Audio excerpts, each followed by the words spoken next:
pessoal, vamos para a nossa correção, exercícios de teoria cinética dos gases. Exercício 1.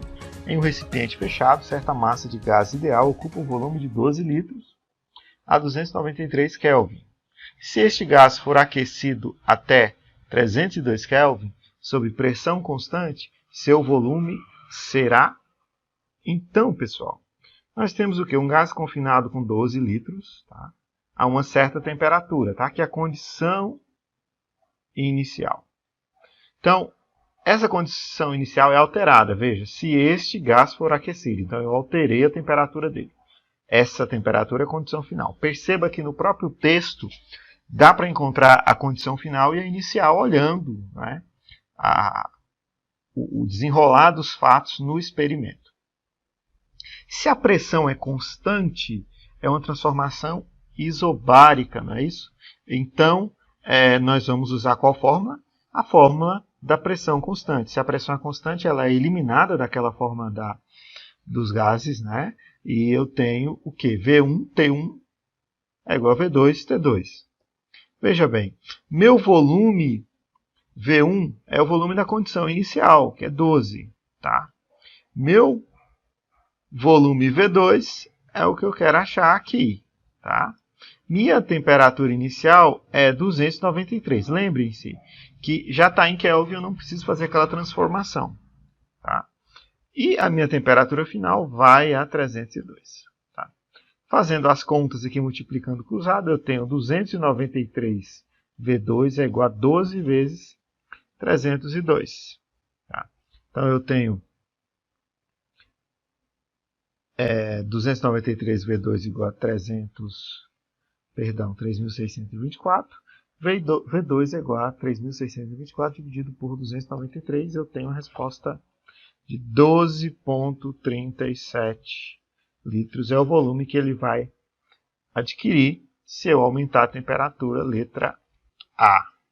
Vamos para o próximo. Antes de realizar uma viagem de carro, em um dia cuja temperatura era de 30 graus, um senhor calibrou os pneus utilizando 3 atm. Olha a condição inicial aqui, de pressão.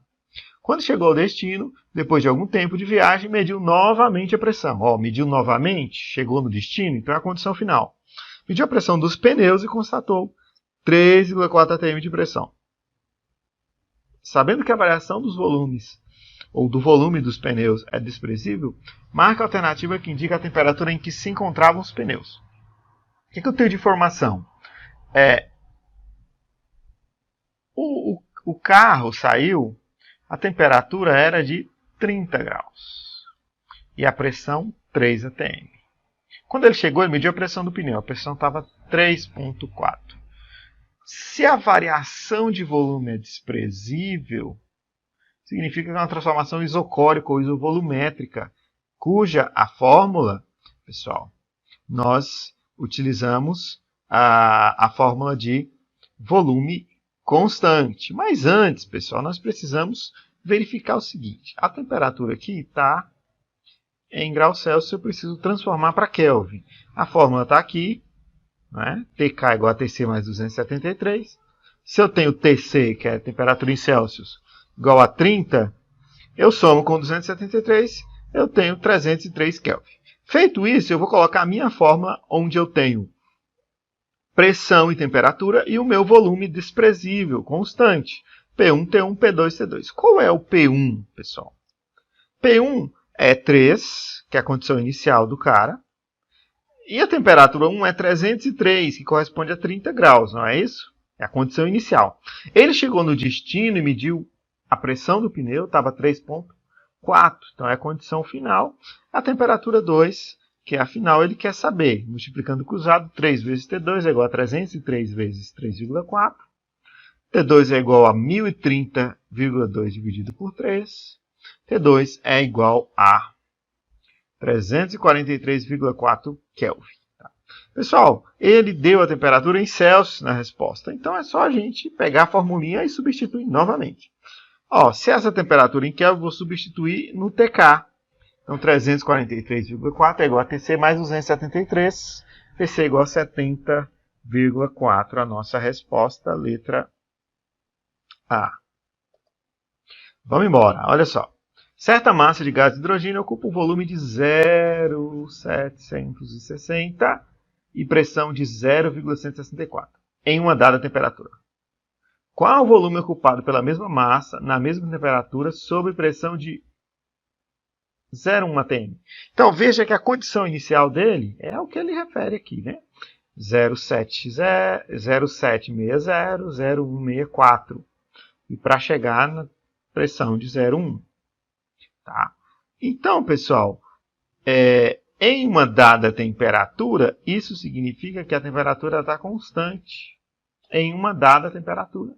Né? Qual o volume? Na mesma temperatura, ou seja, não variou a temperatura. Vou usar a fórmula da transformação isotérmica. Transformação a temperatura constante. A fórmula é P1V1 igual a P2V2. Quem é o meu P1? 0,164, minha condição inicial. Meu V1, 0,760.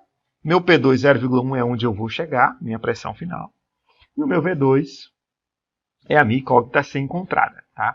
Fazendo os cálculos, pessoal, nós temos V2 igual a 1,25 litros. Pessoal, é isso aí. Se tiver dúvida, mande aí um recadinho, tá? Dê um print, mande um áudio.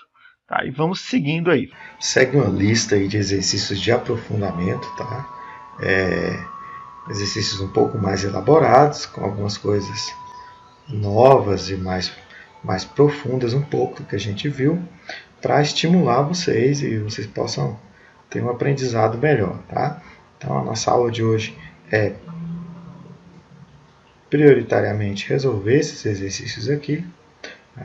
E aí durante o período da nossa aula eu estarei aí para tirar alguma dúvida, tá? Que vocês tenham. E a gente pode aí fazer esses exercícios. Esse é o primeiro, vocês dão um print aí.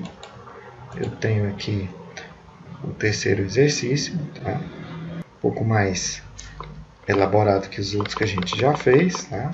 São dois balões aqui, ó, um sem nada e outro com gás e oxigênio, né? Tem uma torneirinha aqui que fecha, tá? O fluxo do gás para o outro balão, tá? Ele tem uma pressão aqui, tem um volume, e esse aqui tem um volume também. Tá? Abrindo essa torneira aqui, né? E esse gás pode se espalhar e você pode calcular a pressão final do sistema aí. Tá? Vamos tentar fazer esse exercício aí, que é importante para a gente melhorar o nosso aprendizado aí. Tá? Outro exercício, para encerrar esse exercício aqui, tá? Exercício de avaliação do comportamento de um gás. Veja e tente interpretar e a gente vai corrigir. Beleza, pessoal? Tendo em vista o nosso laboratório hoje, tá? Nós temos aí 3 atividades praticamente. A correção, essa atividade aqui, mais o experimento do laboratório. Tá? Então, uma listinha aí mais rápida para vocês não ficarem sobrecarregados. Forte abraço!